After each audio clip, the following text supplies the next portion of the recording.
Senior Senator from Maine. Thank you, Mr. President. Mr. President, the national security supplemental before us is of profound importance to America's security. It will provide updated, modern, effective munitions to our troops, rebuild our flagging defense industrial base, allow our Navy to continue its vital operations in the Red Sea and the Mediterranean, and support our allies. Now, Mr. President, time does not permit me to correct every misunderstanding and misrepresentation about this bill that we have heard on the Senate floor and elsewhere. But I do want to correct some of the most egregious misstatements because the American people should have the facts. The defense supplemental bill before us would strengthen our own military by providing $35 billion to restore our military readiness, modernize our arsenal of democracy, and rebuild our defense industrial base. It would send a strong message to Putin that his goal, his dream of capturing free, democratic nations like Ukraine will not be allowed to succeed.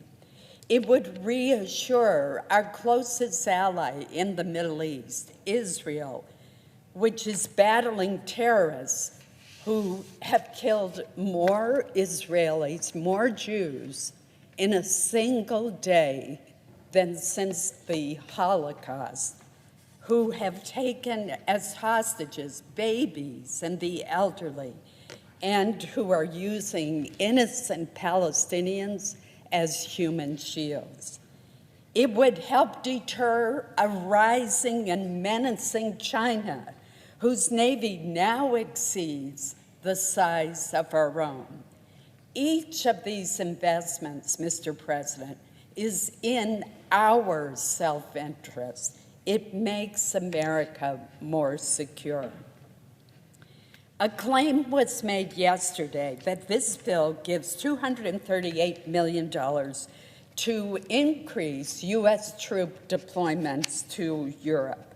The implication was that this bill increases funding to send U.S. troops into combat in Ukraine. That is simply not true. The funding in this bill supports through the end of the year U.S. service members who are principally in Poland and Germany, working with our allies to train and equip the courageous Ukrainians. The Ukrainians are the ones who are doing the fighting and taking the casualties. No American soldiers are dying on the Ukrainian battlefield. And we are training and equipping the Ukrainians because it is the right thing to do, but also in America's self-interest. The best way to ensure that the United States is not drawn into a larger regional war in Europe in which our troops could be put at risk is by helping Ukraine defend itself against this brutal, unprovoked invasion. If Russia prevails in Ukraine, Putin will be in a position to threaten our NATO allies all along Ukraine's border, including Poland and one of our newest members, Finland. What we are doing through this bill is to greatly diminish the risks that the United States could be drawn into these larger conflicts.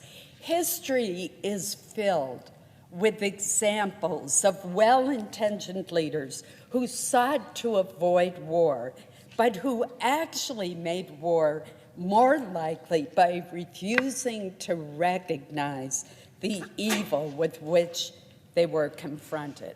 Neville Chamberlain declared peace in our time, trying to appease Germany before World War II began. We should not make that same mistake today. Another charge that I heard yesterday is that Europe is not doing enough to support Ukraine, and that the way to get them to do more is for us to do less. Again, this assertion is false.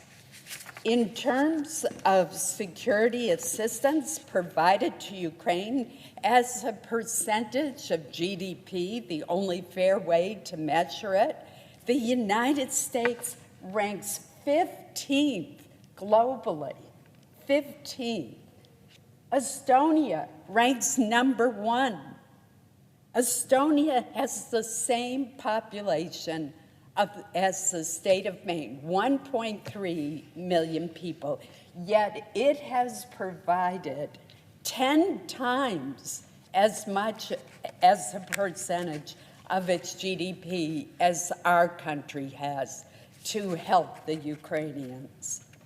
On February 1st, the European Council unanimously approved a 4-year Ukrainian facility economic assistance package worth $54 billion. That equals nearly $13.5 billion per year. And that is on top of what other countries have already provided, which is approximately $63 billion in non-security assistance. Now, Mr. President, I want to stress that throughout this process, which began last October, included extensive hearings and much consultation, we did not rubber stamp the Biden administration's budget request. Many changes were made throughout the process, but let me just touch on 3. First, the president requested $11.8 billion for direct budget support for Ukraine. We reduced that amount by $4 billion, more than 30%. Furthermore, that budget support will phase out over time. This assistance, however, is critical because it helps ensure that Russia cannot win this war by utterly destroying Ukraine's economy, as Putin is trying to do. And it allows Ukraine to focus more of its national resources on the war effort. Second important change, this bill includes a clear and strict prohibition on funding in this bill and in prior appropriations from being used for any kind of financial support to the United Nations Relief and Works Agency, known as UNRWA. Yesterday's news that the Hamas tunnel was found under UNRWA's headquarters in Gaza, and that Hamas was using UNRWA's electricity to power a command and control section underneath the headquarters underscores the need to ensure that not a single penny of taxpayer funds is provided to that agency, much less the $400 million that was in the president's original request. And I would note that the evidence is overwhelming that 12 employees of UNRWA directly participated in the October 7th horrific attacks on Israel, and the estimates are that about 10% of their employees are involved in terrorist groups. This organization is thoroughly infiltrated by Hamas and other groups. Third, we included strict guardrails for all the humanitarian assistance for Gaza.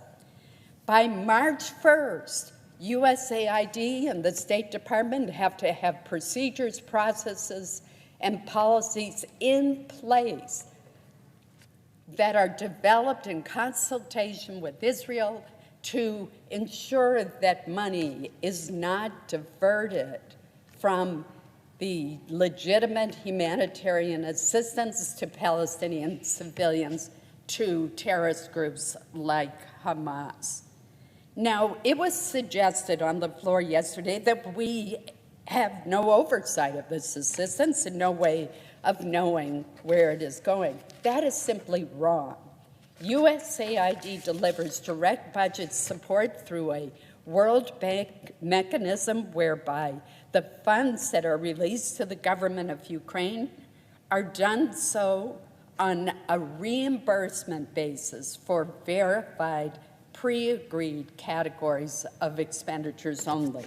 In addition, USAID employs a rigorous monitoring system that involves two international accounting firms, Deloitte and KPMG, to audit this assistance. We've increased funding for the Office of the Inspector General for both Ukraine funding and for the Gaza funding. Let me discuss also the support that we provide Ukraine, Israel, and Taiwan through the transfer of weapons and equipment from our stockpiles. A concern was raised on the floor yesterday that this would leave our own military vulnerable and without enough weapons. It's important to remember that this bill includes $35 billion to restore U.S. military readiness and modernize our arsenal of democracy. For every dollar of authority provided to transfer weapons to Ukraine in this bill, there is $2.50 to replenish U.S. military stockpiles. And most of the time, this allows us to replace those older items with more modern, effective, and improved weapons. In the case of Israel, many of the weapons systems, such as the Iron Dome and David's Sling, are co-produced by both the U.S. and Israel. The Undersecretary for Acquisition and Sustainment has said, quote, "Production is deterrence." The supplemental includes $8.3 billion in historic investments to greatly expand our production capacity. This will result in a strong, resilient munitions industrial base capable of surging to meet the threats facing our country. But if we do not pass this supplemental now, none of these investments will occur. Mr. President, I encourage my colleagues to support this bill. There's so many other misrepresentations that I wish I had time to counter today.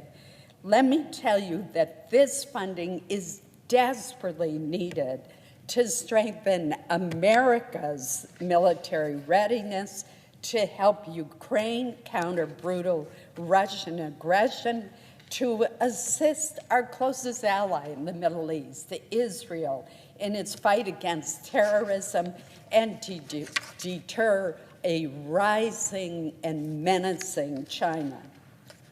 Mr. President, in American history, it was our very first president, George Washington, who used the term peace through strength in his fifth State of the Union address. Centuries later, President Ronald Reagan reminded us of the vital importance of peace through strength. That is the goal of the legislation before us.